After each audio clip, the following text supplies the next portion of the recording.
So what I was talking is this कि ऐसे नहीं कि सीमेंट इंडस्ट्री में प्रॉब्लम था, सीमेंट इंडस्ट्री तो ग्रो होने वाली थी क्योंकि इंफ्रास्ट्रक्चर इंडस्ट्री ग्रो होने वाली थी. The only thing which hurt them is that they had installed highest technology and India was not ready for that, and it was difficult for them to manage this cement division. ऐसे नहीं कि company loss making थी, company तो आज भी profit making थी क्योंकि garment industry तो अच्छे खासे ग्रो कर ही रहा था. सीमेंट डिवीजन लॉस मेकिंग थी, तो शेयर होल्डर ने मैनेजमेंट के ऊपर प्रेशर क्रिएट किया और बोला वो सीमेंट डिवीजन प्लीज शट कर दो, जितना लॉस हुआ उतना हो गया, ज्यादा इमोशनल मत रहो. डिसीजन बिजनेस, कभी कभी बिजनेस डिसीजन हार्श होते हैं लेकिन लेने पड़ते हैं. अब उसमें रोल होता है आप जैसे सीएमए का, मेरे जैसे सीए का, ठीक है ना, या एमबीएस का, जिनको हम मैनेजमेंट कंसल्टेंट बोलते हैं या स्ट्रैटेजिक मैनेजमेंट कंसल्टेंट बोलते हैं या बिजनेस कंसल्टेंट बोलते हैं, ठीक है ना. ऐसे लोगों का रोल यहाँ पे आता है, बहुत ज्यादा जरूरी है. तो ऐसे लोगों का रोल यहाँ पे इसलिए जरूरी है क्योंकि इन्होंने रेमंड को बताया कि एक काम करो, आप सेल मत करो, इसको बंद मत करो, क्योंकि आप बंद करके एक एक असेट अगर मार्केट में सेल करने जाओगे तो मुझे बताओ सेकेंड हैंड मशीनरी का ज्यादा प्राइस मिलता है क्या? Second hand plant and machinery का ज्यादा प्राइस मिलता है क्या? नहीं मिलता. और खास करके इनकी जो मशीनरी थी वो सीमेंट डिवीजन की थी और इन्होंने ट्राई भी किया, इन्होंने अंबुजा को बुलाया. जास्त काम नको आहे. गिरिजा माइक म्यूट करो. गिरिजा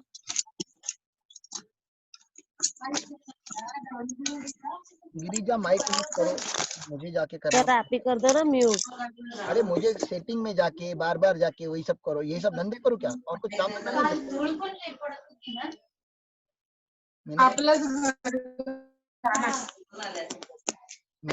मैंने म्यूट ऑल किया फिर भी आवाज आ रही है. ठीक है, तो सुनो मैं क्या बता रहा था. अब गायत्री का माइक ऑन हो गया था, पब्लिक मजे ले रही है मेरे. बस मैं बता रहा था आप लोगों को सीए का रोल इसलिए इंपॉर्टेंट है क्योंकि इन्होंने रेमंड को बताया प्लीज आप सेकेंड हैंड में एसेट्स मत सेल किया करो, सेकेंड हैंड में करोगे तो आपको प्राइस बहुत कम मिलेगी. We will try to find a buyer who can take over whole cement division.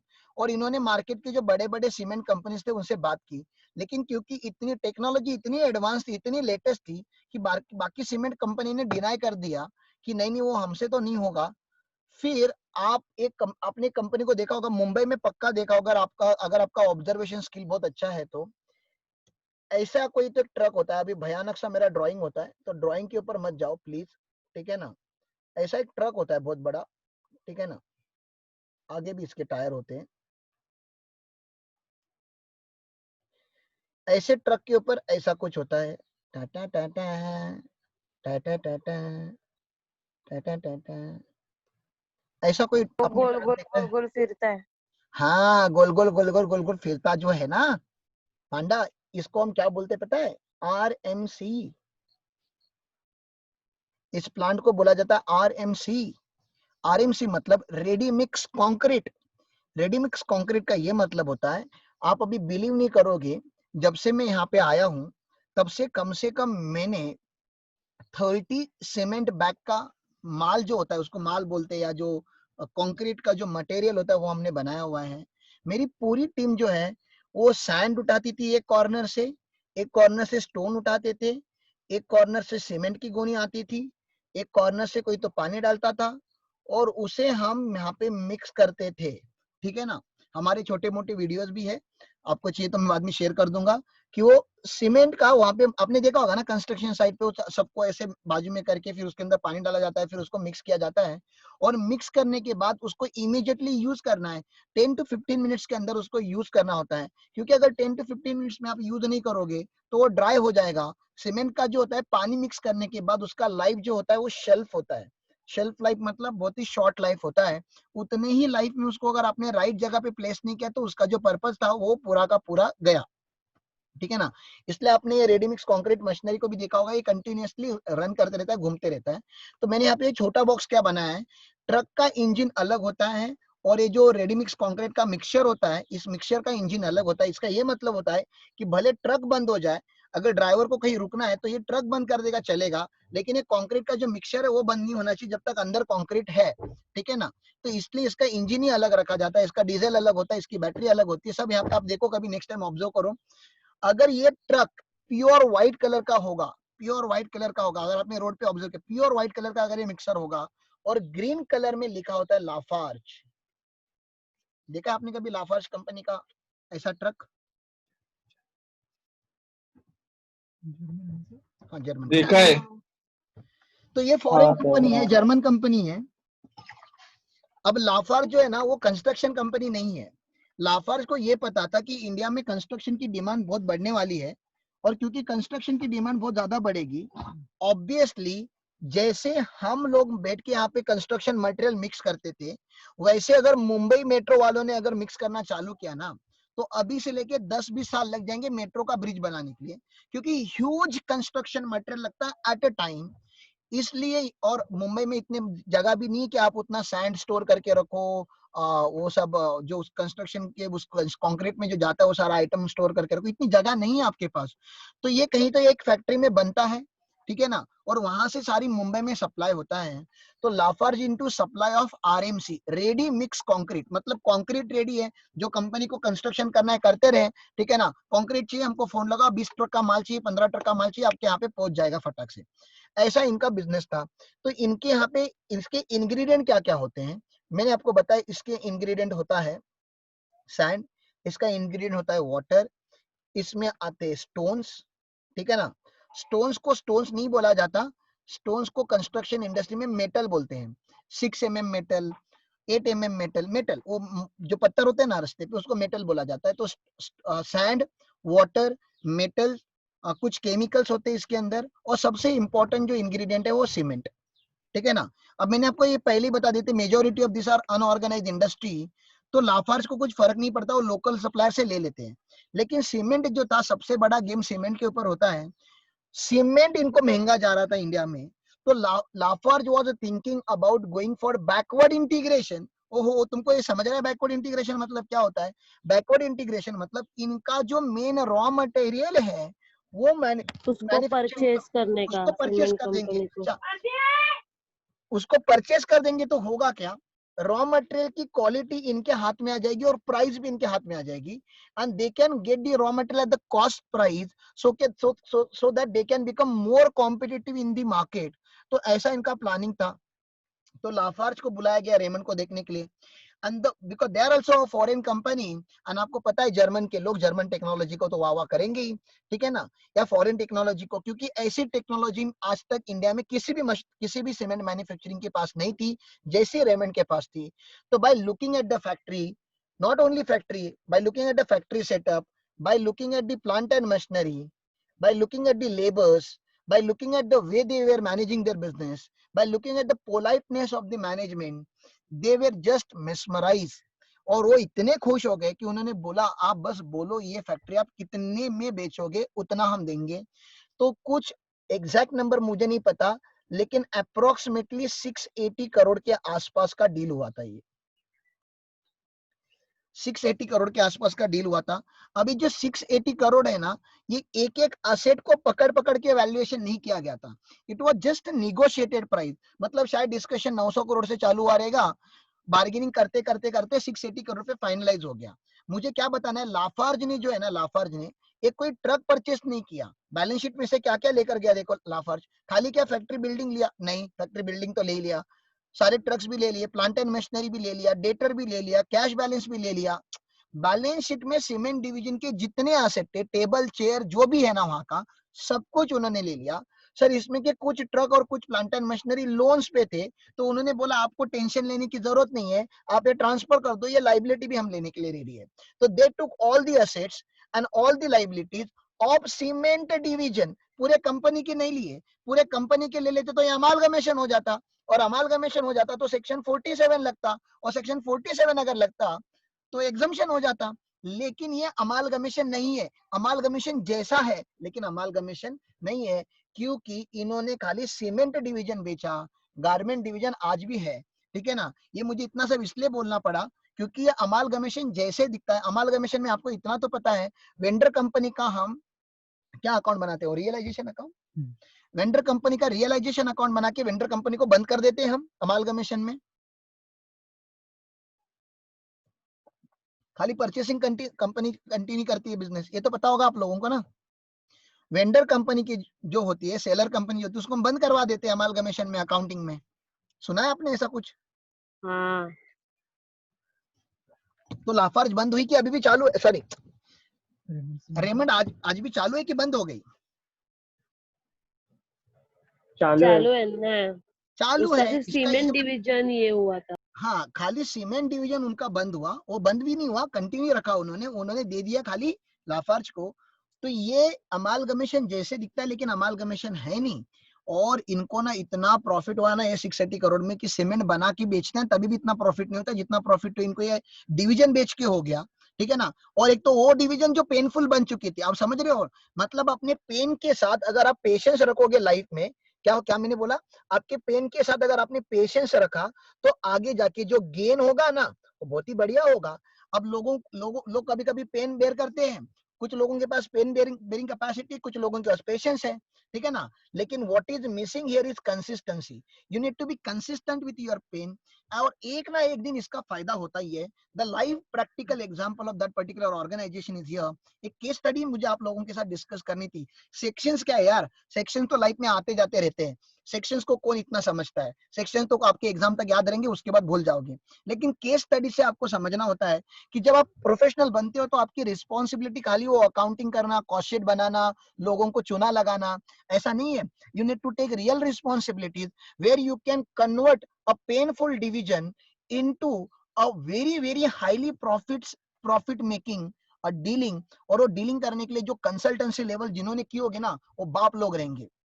क्योंकि जर्मन लोगों के साथ निगोशिएशन करना, ये सब डील बनाना, अग्रीमेंट बनाना, ये सब लीगल वर्क हैंडल करना, इट्स नॉट दैट इजी। लेकिन यार यहाँ पे पैसे भी तो इतने बड़े होते हैं ना। 2% भी अगर आप मार देते हो 68 करोड़, 2% तो मैंने कम बोल दिया, होता तो 5% 10% के आसपास होता है। लेकिन मान लेते हैं अपन नए लोग हैं, तो 2% भी अगर 680 का करोड़ लेता है ना, तो 13-14 करोड़ हो जाते हैं। 13-14 करोड़ का फीस मार्केट में ऐसे ही मिलेगा क्या कंसल्टेंट्स को? बोलो, ऐसे ही मिलेगा? नहीं। नहीं मिलेगा ना, मेहनत तो करना पड़ेगा ना। तो लॉजिक्स बढ़ाने यस। पड़ेंगे। तो खाली सीए में पास नहीं होना होता राजा। ठीक है ना। वो बैक बेंचेस को बता रहा हूँ, खास करके अपने बॉयज जो होते हैं लास्ट बेंच पे बैठते हैं, जो खाली पढ़ाई में खाली इंटरेस्टेड है और बिस्किट बिस्किट खाते रहते हैं लेक्चर में मेरे। ठीक है ना। मैं उनको ये बता रहा हूँ कि खाली ना पढ़ाई करके जिंदगी में आगे नहीं जा सकता। इसका ये मतलब नहीं कल से पढ़ाई बंद कर दो, सालों वो एबीसीडी है। ठीक है ना। लेकिन वो एबीसीडी को आगे यूज करने आना चाहिए, और उससे सेंटेंस बनाने आनी चाहिए। आप लोग इतना याद रखो। तो ये मैं आपको बता रहा था कि ऐसा होता है। तो ये लोग ने क्या किया ना, ये लोग चले गए इनकम टैक्स के पास, ईमानदार लोग हैं लाफा, ये अपने रेमंड वाले। इनकम टैक्स डिपार्टमेंट को जाके इन्होंने बोला, साहब हमें ना कैपिटल गेन कंप्यूट करने नहीं आ रहा। तो इनकम टैक्स ने बोला, क्यों नहीं आ रहा? कैपिटल गेन कंप्यूट करना कौन सी बड़ी बात है, आप ले लो ना। Full value of consideration minus transfer expenses is equal to net consideration minus वो index cost of acquisition.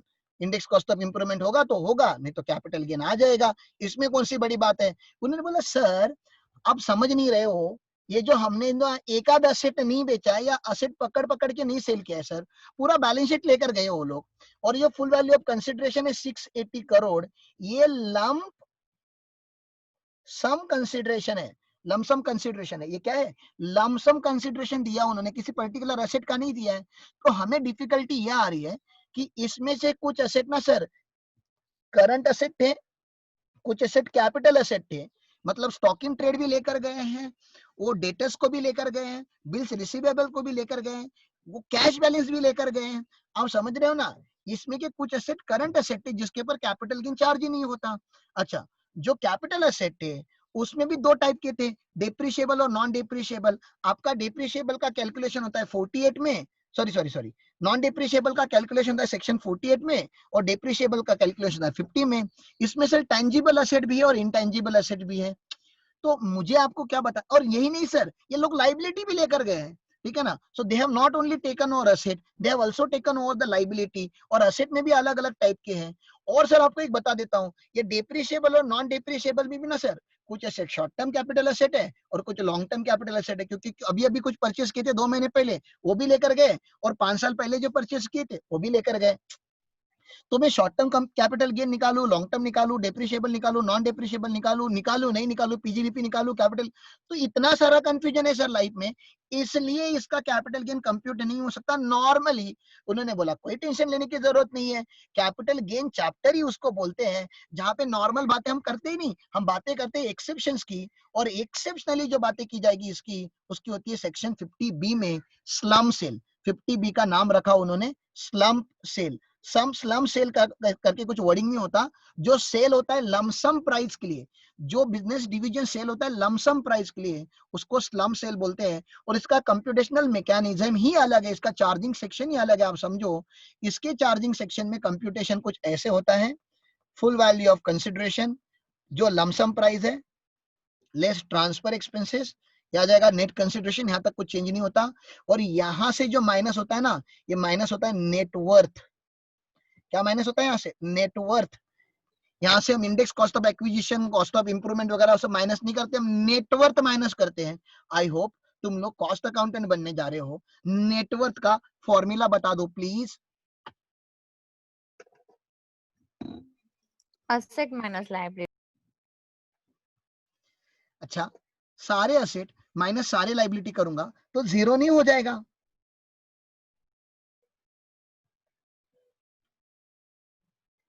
Share capital plus reserve and surplus less depreciate asset intangible. हाँ, तो asset book value of outside liability, asset minus outside liability, outside liabilities हम बोलते हैं, asset minus outside liability. तो हमारा share holders का वगैरह जो असेट लाइबिलिटी होता है वो माइनस नहीं होता, रिजर्व एंड सरप्लस माइनस नहीं होता, ठीक है ना। तो ये नेटवर्थ ऐसे होता है। जैसे मैंने आपको एक एग्जांपल देना है नेटवर्थ का, तो मैं ऐसे बोल सकता हूँ, पकड़ लो मेरे पास 10 करोड़ का बंगलो है, तो मेरा नेटवर्थ कितना? बंगलो 10 करोड़ का, बैलेंस शीट में और कुछ नहीं, यही है बंगलो 10 करोड़ का, तो मेरा नेटवर्थ कितना?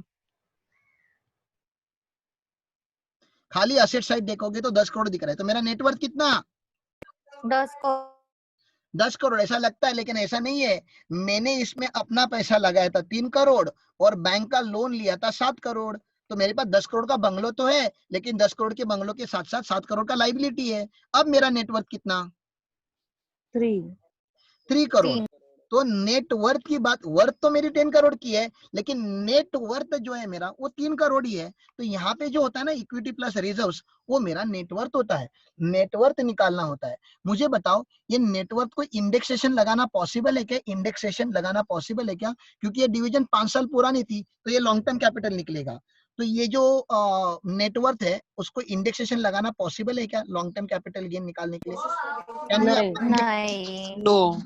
Why no no? कोई एसेट कभी परचेस किया होगा, कभी नहीं किया होगा, अपने को क्या।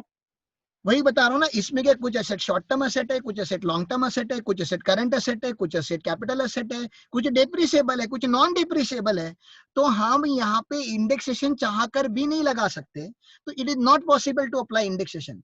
हाँ, लेकिन long term short term depend होता है लाइफ ऑफ द अंडरटेकिंग के ऊपर, असेट्स के ऊपर नहीं होता यहाँ पे डिपेंड। ये जो अंडरटेकिंग है सीमेंट डिवीजन, वो 3 साल से छोटी रहेगी, मतलब अभी अभी रिसेंटली चालू किया था आपने, 22 महीने पुरानी होगी, 28 महीने पुरानी होगी, तो ये हो जाएगी शॉर्ट टर्म। 40 महीने पुरानी होगी, 4-5 साल पुरानी होगी, 5 साल पुरानी होगी तो हो जाएगी लॉन्ग टर्म।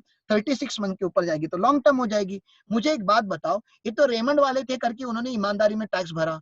मुझे एक बात बताओ, इंडस्ट्री में ऐसे और भी स्लम्स होते हैं, लोगों को अगर टैक्स नहीं भरना होगा, टैक्स की चोरी करनी होगी, तो इसमें क्या करेंगे वो लोग? कैसे टैक्स की चोरी की जा सकती? जल्दी जल्दी अपना दिमाग यूज करो प्लीज।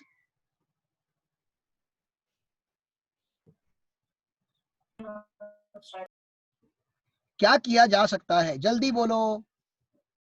Loan amount.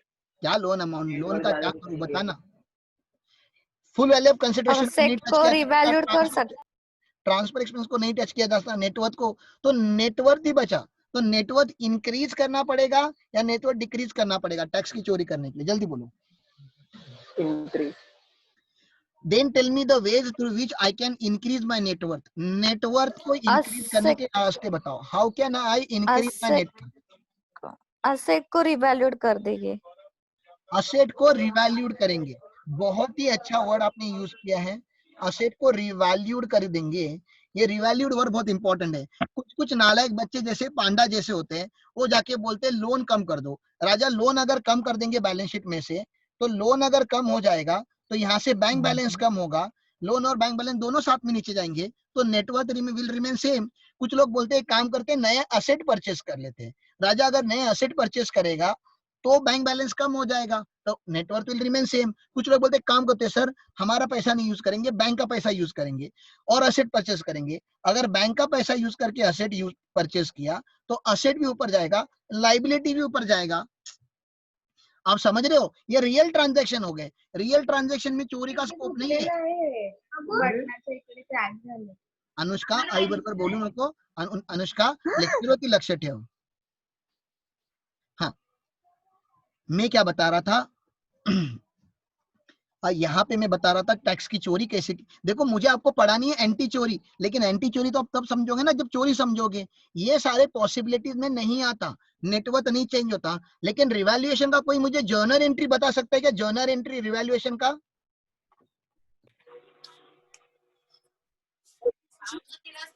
सिंपल वाला जर्नल एंट्री बता दो ना। Sneha aunty, Sneha aunty mic बंद करो, एंट्री बताओ चाहिए तो।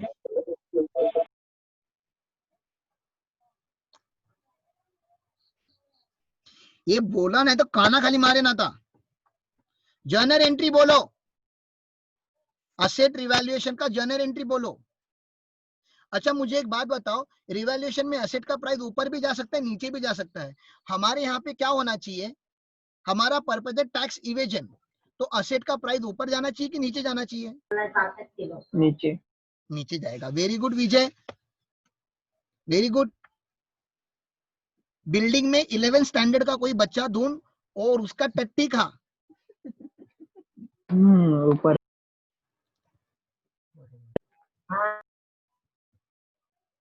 असेट का प्राइस अगर ऊपर लेके जाएंगे तो ही नेटवर्थ ऊपर जाएगा ना।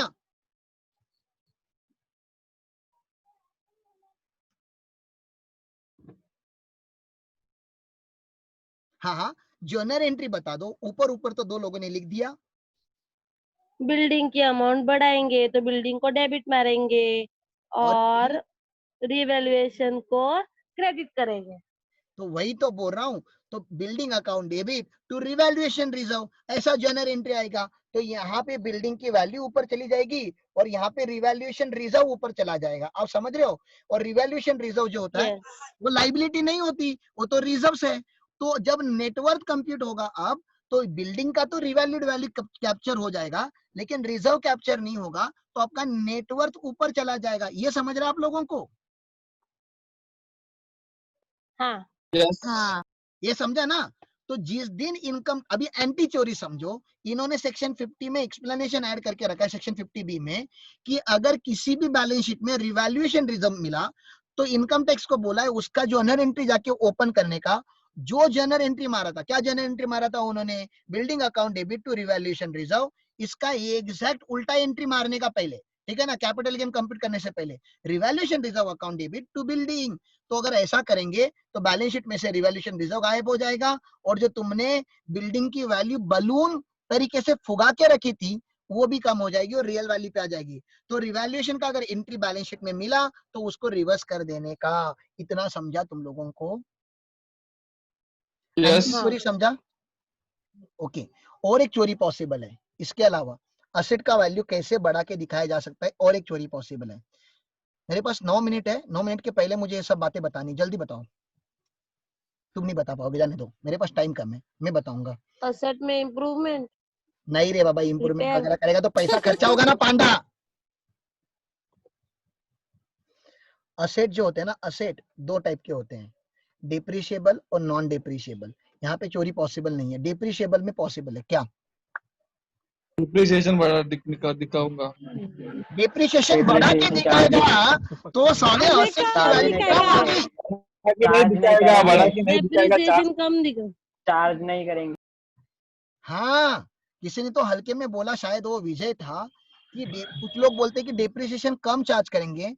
तुम्हारे पापा ने चार्ज डेप्रिसिएशन ही नहीं करेंगे। तुम्हारे पापा ने डेप्रिसिएशन के रेट लिखे है क्या सेक्शन 32 में? डेप्रिसिएशन के रेट स्टैंडर्ड है, फिक्स है, हम डेप्रिसिएशन के रेट सिलेक्ट नहीं कर सकते। एंड प्रोवाइड, डेप्रिसिएशन प्रोवाइड करना ऑप्शनल है कि मैंडेटरी है? मैंडेटरी। ऐसा मैंने सेक्शन 32 में आपको लिखा के दिया है कि डेप्रिसिएशन प्रोवाइड करना मैंडेटरी है। आप समझ सकते हो ऐसा क्यों लिखा है गवर्नमेंट ने मैंडेटरी? क्योंकि कुछ कुछ लोग जो भी हल्के से बोल रहे थे कम डेप्रिसिएशन चार्ज करो, वो हो नहीं सकता क्योंकि रेट फिक्स है। डेप्रिसिएशन नहीं चार्ज करो ऐसा विजय बोल रहा था, वो भी नहीं हो सकता क्योंकि सेक्शन 32 बोलता है charging depreciation is a mandatory aspect of income tax. Second hand दिखा है। तो क्या करते हैं पता है, मैं आपको अभी बता देता हूँ। लोग क्या करते हैं, कुछ असेट्स को ना फिक्स असेट में से निकाल के करंट असेट में छुपा देते हैं अदर असेट्स में। सुनो, जिस असेट के ऊपर उनको डिप्रिसिएशन चार्ज नहीं करना होता ना, वो असेट है ना, वो लोग फिक्स असेट में से गायब कर देते हैं और वो लोग अदर असेट्स में लिखते हैं। अदर असेट में लिखेंगे तो जो ऑडिटर आता है, ऑडिटर मतलब ऑडिट सीए तो आने वाला है नहीं, जा जाके तुम्हारे जैसे नालायक आर्टिकल जाते हैं ऑफिस में, वो लोग डिप्रिसिएशन का कैलकुलेशन करने के टाइम पे फिक्स असेट का शेड्यूल ओपन करते हैं। वो मानते हैं कि ऑर्गेनाइजेशन ने तो सारे डिप्रिशिएबल असेट फिक्स असेट के लेजर में तो लिखे ही होंगे, हमारा काम है उसके ऊपर डिप्रिसिएशन चार्ज करना। और करंट असेट में अदर करंट असेट होते तो अदर होते ना, उसका जाके कहा हम इतना डिटेल में ऑडिट करते हैं। तो ये लोग डिप्रिशिएबल असेट को अदर असेट में छुपा के उसके ऊपर डिप्रिसिएशन चार्ज नहीं करते हैं। These are the two tax evasions. Sir आपने किया है? नहीं रे, मैं ये सब बातें बोलते रहता हूँ। मैं कब से स्लम सेल करने लगा, स्लम में आया हुआ लड़का हूँ मैंने कब से स्लम सेल चालू किया। हाँ, जिंदगी में स्कोप मिलेगा तो शायद कर लूंगा, ठीक है। इवेजन नहीं, स्लम सेल, इवेजन में नहीं करता। सुनो मेरी बात, ऐसे दो इवेजन मैंने सालों रिकॉर्डिंग हो रहा है। सर हाँ बोलना, डाउट है? हा जर अदर असेट मध्ये जर कोणी चेक केलं म्हणजे तो फिक्स असेटला पावले त्याची तर काय होणार मग? अबे तेज तो सांगते ना, जैसे इनकम टैक्स को पता चलेगा कि अदर असेट में कोई असेट छुपा कर, सर इनकम टैक्स को कैसे पता चलेगा? ये जो अदर असेट होते हैं ना, उसका वैल्यू ऐसे लाख्स एंड करोड़ में नहीं होना चाहिए। अदर असेट्स का वैल्यू होना चाहिए 50,000, 70,000, 1 लाख, 2 लाख। करोड़ में वैल्यू होगा तो डिपार्टमेंट लेजर पूछेगा, और लेजर देखने के बाद लेजर में अगर ऐसा कोई असेट मिला उनको जो डेप्रिशिएबल असेट है, तो चार्जिंग डेप्रिसिएशन इज मैंडेटरी। तो क्वेश्चन ने अगर बोला है कि किसी के ऊपर डेप्रिसिएशन चार्ज नहीं किया, तो तुम कॉस्ट अकाउंटेंट हो, तुम्हारी रिस्पॉन्सिबिलिटी है उसके ऊपर पहले डेप्रिसिएशन चार्ज करो, फिर स्लम्स ले निकालो।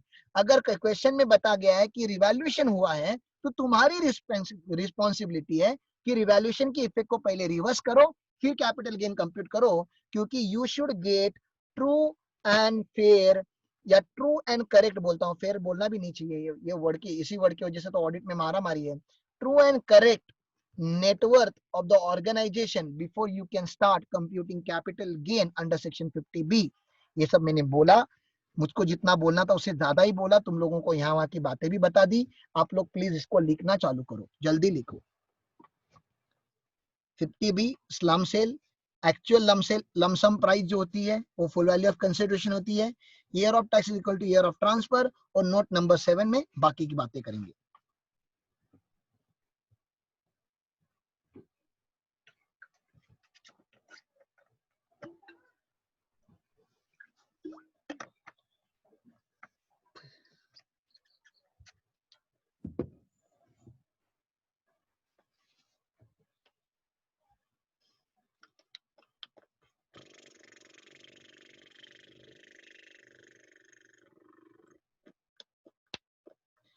सर और कितने सेशन है इसमें पेज में? इसमें इसमें अभी और एक 3 पेज, इसमें देखना कितने सेक्शंस है। अभी आगे वाला पेज जो है वो इतना ही यूज होगा। देखा आगे वाला पेज? हाँ ठीक है ठीक है।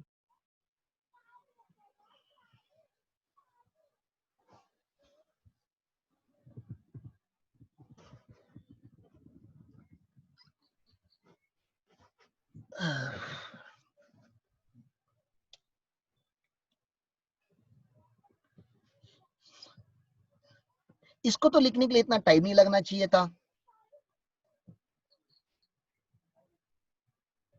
हो गया क्या? हाँ ताई, बोलो ताई। हाँ हो गया, चलो नोट नंबर 7 पे जाते हैं।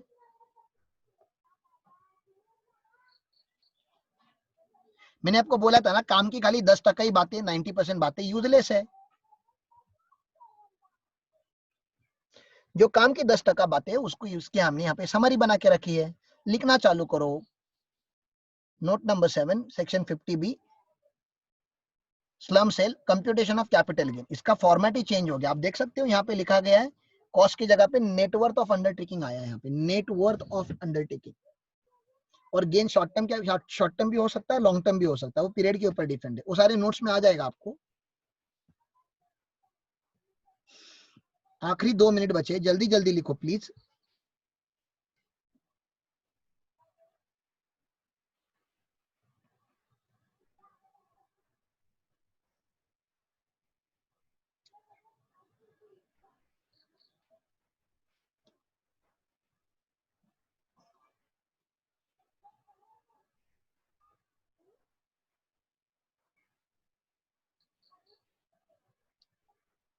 हो गया?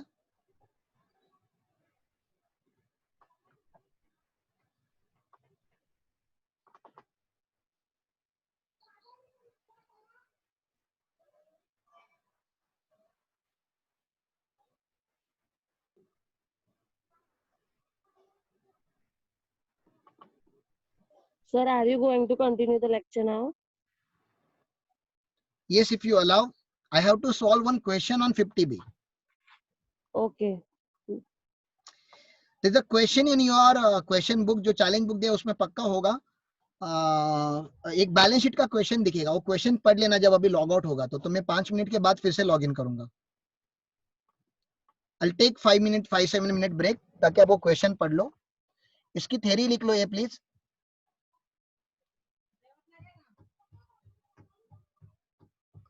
ले लो 100 करोड़ में आया।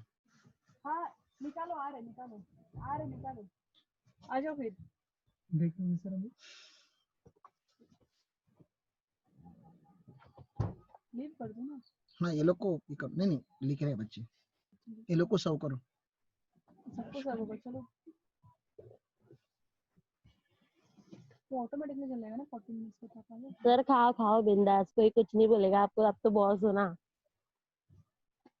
मैं बॉस हो रहे लेकिन मेरी कोई यहाँ पे इज्जत नहीं करता रे पांडा। हम है ना सर। तुम लोग सालों इज्जत कब से करने लगे बे? ये लॉग आउट होने वाला है अभी। मैंने आपको क्या बोला सुन लो, ये पूरा का पूरा थ्योरी आपका लिखकर हो जाना चाहिए, यहाँ पे जितना भी आपकी स्क्रीन पे अभी रिफ्लेक्ट हो रहा है।